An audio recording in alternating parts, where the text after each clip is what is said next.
Cuando uno revisa la historia de las victorias del ejército de Israel, uno dice, wow, qué increíble, esto parece un milagro porque como un ejército que se enfrenta a enemigos más grandes y más poderosos termina venciendo de formas casi que inconcebibles. O sea, esto es un milagro totalmente. Y la verdad, si uno revisa la Torá, por ejemplo, que habla de que Dios le decía al pueblo de Israel que fuese y peleara o conquistara a tal enemigo, que él iba a pelear con el pueblo de Israel e iba a poner a esos enemigos en sus manos. Y por eso terminaban ganando. Ahora, si uno se sale del contexto bíblico y viene a la actualidad, a las últimas décadas, también puede ver la misma historia, porque si uno revisa desde la época de la independencia de Israel en 1948 hasta acá, es la misma historia. Se enfrenta a enemigos más poderosos, se enfrenta a guerras que todo el mundo creería que es lógico que las pierda, pero termina ganando. Y esas victorias son el fruto de la ayuda divina que reciben de Dios. Así que si a ti te interesa saber cómo es que el ejército de Israel recibe esa ayuda divina y cómo tú puedes aprovechar esa misma forma en la que ellos reciben esa forma divina para tu vida, quédate porque en este episodio vamos a revelarla. El dinero no es el fin. El verdadero fin es el poder. Poder sobre nosotros mismos y poder sobre esta realidad. Sin embargo, el dinero es la antesala. Es el primer escalón en el ascenso hacia el verdadero poder. Mi nombre es Jean-Pierre Bernal. Aquí documentaré mi viaje. Descubrirás las cosas que hago y aprendo para que juntos subamos ese escalón. Bienvenido a la antesala del poder.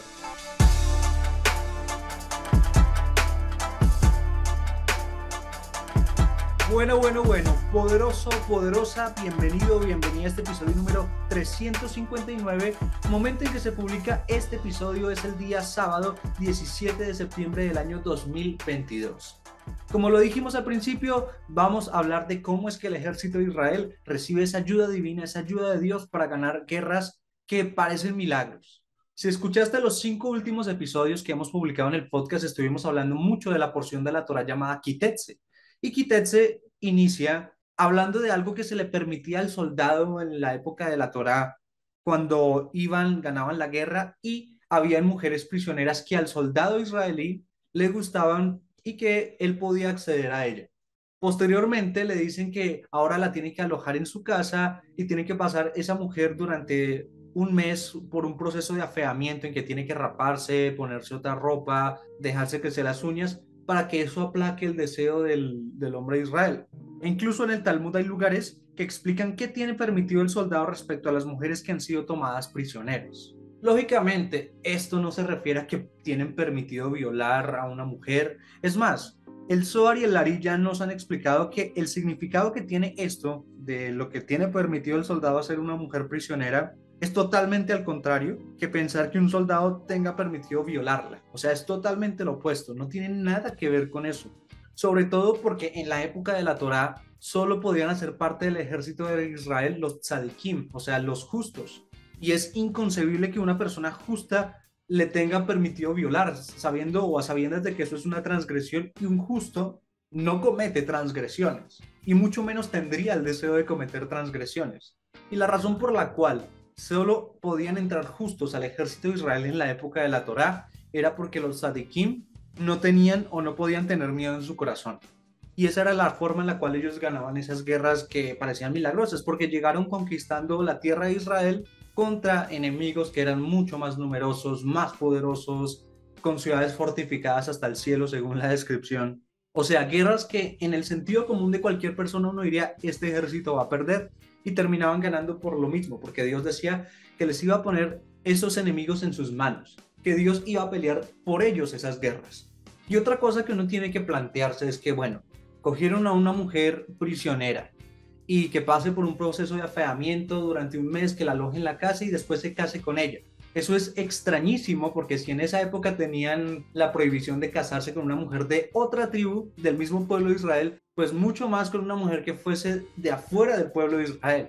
Pero bueno, yendo a la época actual y entendiendo de que el ejército de Israel de hoy en día no tiene esos mismos lineamientos de que solamente los justos puedan entrar al ejército, no estoy diciendo con esto de que no hayan justos en el ejército de Israel actual, porque la verdad no sé si lo sean o no y yo no soy quien para juzgar quién es un justo y quién no lo es. A lo que voy es que el ejército de Israel actualmente funciona más como una unidad militar que cualquier país tiene. O sea, funciona bajo esos mismos lineamientos. Pero también les pasan cosas como cósmicas, sincronicidades y demás que les han permitido ganar la guerra. Y vamos a hablar un poquito de esas para que entiendas lo increíble de lo que le ha pasado al ejército de Israel actual en medio de guerras que también parecían enemigos más grandes, más numerosos y que iban a perder la guerra porque eso era lo que el sentido común dictaba, y aún así terminaban ganando y obteniendo posiciones más y más ventajosas sobre sus enemigos. Cerrando esto de lo de la violación, que ya vimos que no había ningún permiso de violar a una mujer, es súper curioso porque pues ya hicimos un episodio sobre si Palestina era el dueño real de la tierra de Israel, por si quieres escucharlo, que es el 353. Supe de un papel científico de una persona que es pro-Palestina, que se encargó de hacer todo un reporte respecto a decirte que el ejército de Israel actual es racista. La razón por la que dijo que era racista es porque el ejército de Israel no violaba a las mujeres del enemigo. O sea que ni en la época de la Torá, ni en esta época, violan a las mujeres ni a las prisioneras de guerra. Y ese fue el argumento de la persona para decir de que ellos tenían un raye con Palestina y bueno. Pero ese es otro tema. A lo que vamos es a la ayuda divina que han recibido y de qué manera se recibe. Y lógicamente se recibe de dos maneras. Una que es la del sentido común de cómo funciona esta creación y la otra que son los milagros, que son cosas que van prácticamente en contra del funcionamiento de esta creación. Vayamos primero a las del funcionamiento de esta creación y vamos a tocar algunos sucesos rápidos de tres guerras en específico. Una es la independencia de Israel como Estado en 1948, la otra es la guerra de los 6 días en la década de los 60 y la tercera es la guerra de Yom Kippur en el 73. Entonces, empecemos con la de independencia. Cuando se acaba la Segunda Guerra Mundial y pues por presión global de todo lo que habían sufrido los judíos con el imperio nazi y demás, los británicos proponen en Medio Oriente, en especial en la zona donde estaba, en ese momento se llamaba Protectorado Británico de la Palestina, actualmente está Israel, la Franja de Gaza y demás, los británicos propusieron hacer dos países, uno árabe y uno judío. Obviamente los judíos aceptaron porque era el regresar a su tierra amada, pero los árabes no quisieron eso, no querían compartir y al negarse dijeron que iban a haber guerra todo el tiempo con Israel.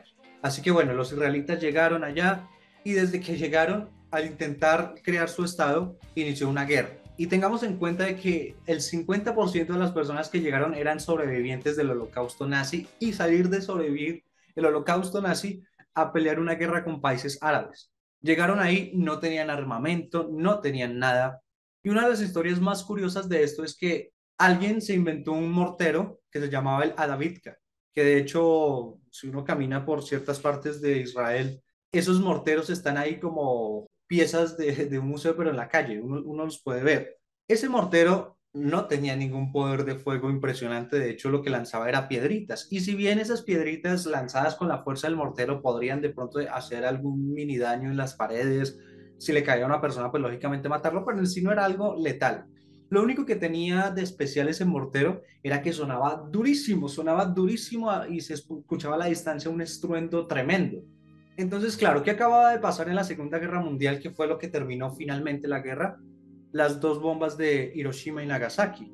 Entonces, pues al no tener armas, los judíos lo que hicieron fue infiltrar gente que obviamente era muy parecida y que hablaban el mismo idioma de los mismos atacantes árabes, gente judía dentro de esas tropas, y esos que estaban ahí infiltrados empezaron a regar el rumor de que Israel, los judíos, tenían la bomba atómica, y pues en ese momento no se tenía mucha información de la bomba atómica, más allá de que era algo supremamente destructivo y que le tenían mucho miedo.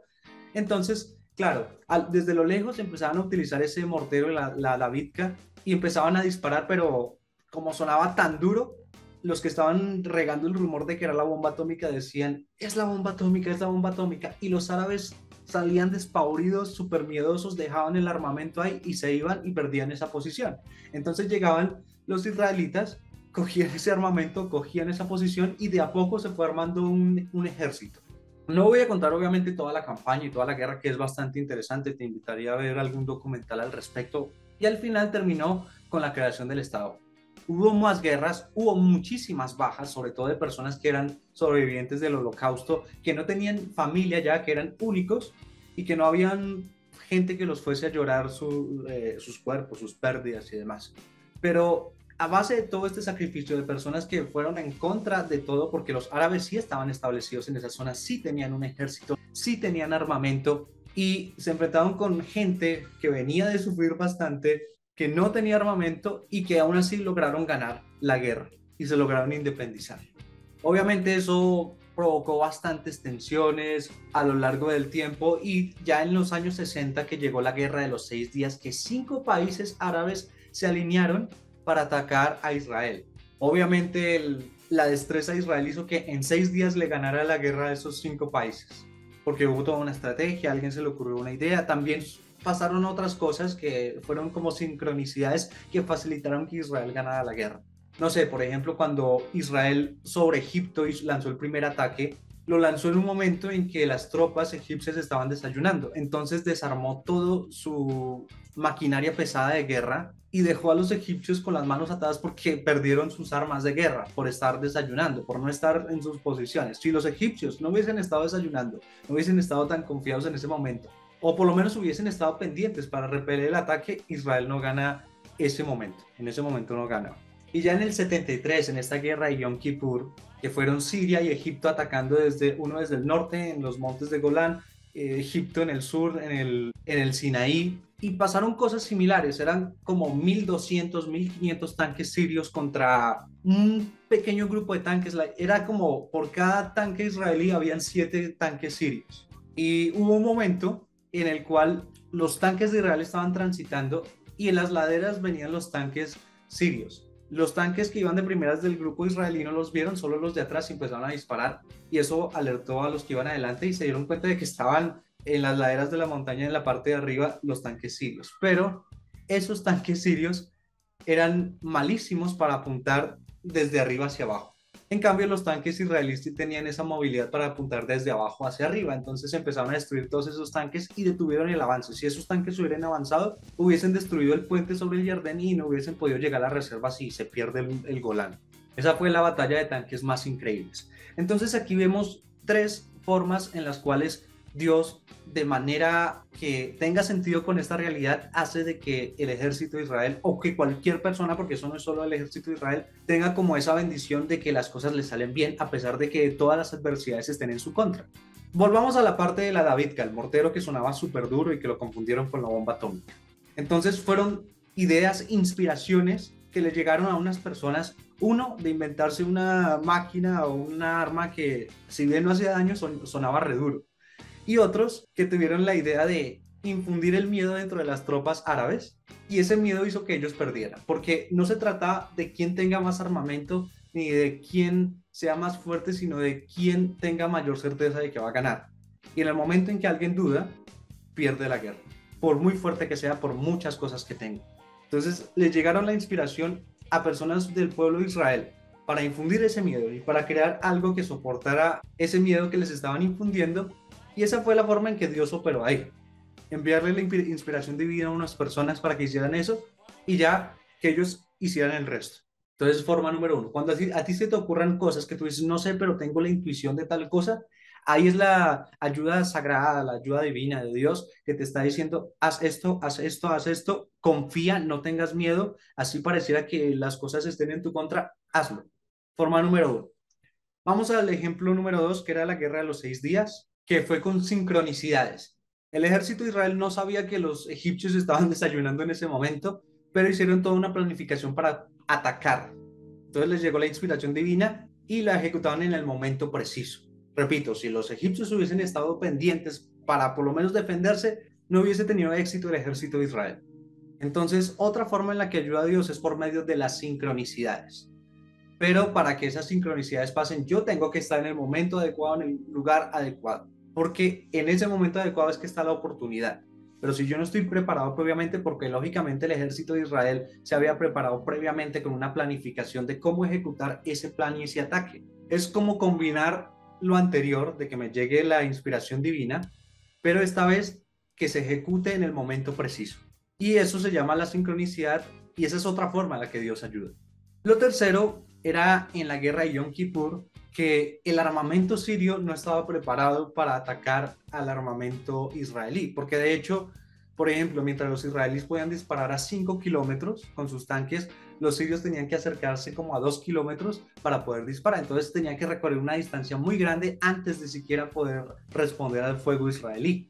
¿Y cómo ayudó Dios ahí? Pues haciendo que el enemigo, el que me ataca, cometa decisiones erróneas como esa, de que vaya con un equipo inferior a atacarme a mí y que yo sí tenga la preparación para eso. Pero lógicamente yo también tengo que responder, yo también tengo que estar preparado. Entonces va a pasar mucho de que cuando estés en una adversidad, que tu enemigo, entre comillas, cometa errores.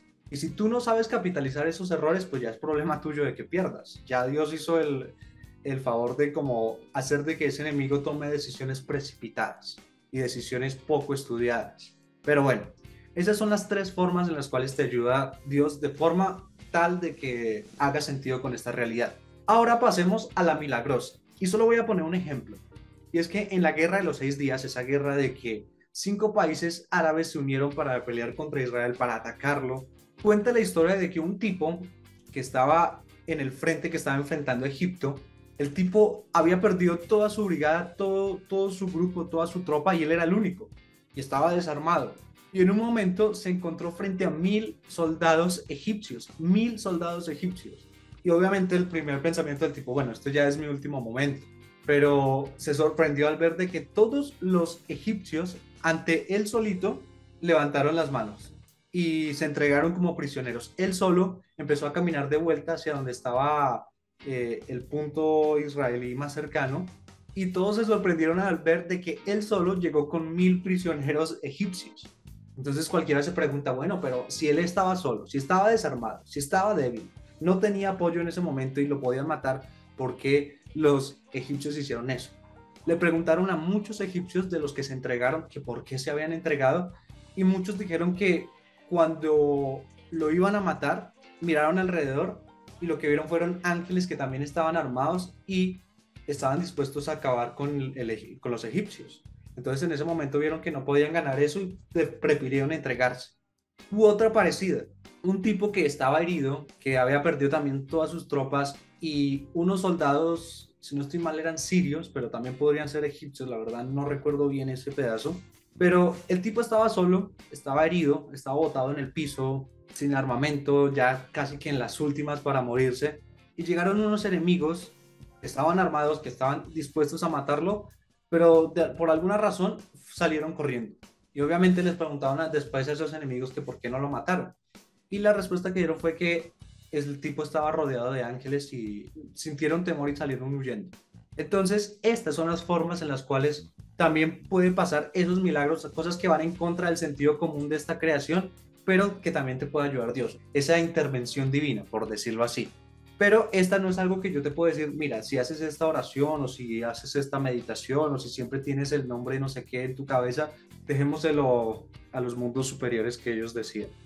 Y bueno, eso fue un poquito de historia, eso fue un poquito de explicación y también de cómo puedes aplicarla a tu vida. También puedes dejar tu comentario al respecto, ya para irnos 3 cosas muy rápidas. La primera es que si consideras que esta información es entretenida, valiosa o que a alguien más le pueda interesar, compártele esta información a esa persona. Puedes hacerlo con tu propia boca, con tus propias palabras, con tu propio contenido, o puedes compartir el podcast, recomendarlo. Lo segundo es que este podcast, La Antesala del Poder, tiene una comunidad de personas que saben cómo aprovechar esas ventajas, esos dones o esos regalos divinos que Dios nos da para poder enfrentar a nuestros enemigos en momentos de adversidad. Si tú eres así o estás en camino en convertirte en alguien así, este lugar es para ti. Así que si deseas pertenecer a la comunidad, a este ejército poderoso de la Antesala del Poder, en la descripción de este episodio vas a encontrar 2 enlaces. Uno hacia un grupo de WhatsApp, otro hacia un canal de Telegram. Te puedes unir a ambos. En ambos estamos forjando esa comunidad, o te puedes unir al que te quede más cómodo. Ahí sí, como tú lo decías, como también puedes decidir no hacer parte de la comunidad, es totalmente respetable, no por eso eres un enemigo, un adversario, no, al contrario, espero que haya sido bastante interesante este conocimiento y no me restaría más que decirte la tercera, que es invitarte a escuchar los episodios que ya están publicados. Sin más por agregar, que ganes todas tus guerras. Te agradezco mucho por haber escuchado este episodio. Bendigo tu camino. Te invito a revisar los episodios que ya están publicados y te invito a compartirlos por si consideras que esto es bastante interesante para que otras personas también se enteren. En la descripción de este episodio vas a encontrar enlaces para la comunidad del podcast, así puedes hacer parte de ella, y también enlaces con los cuales puedes contactarme, ya sea que tengas una propuesta, un negocio o lo que sea. Sin más por decir, gracias poderoso, nos vemos en un próximo episodio.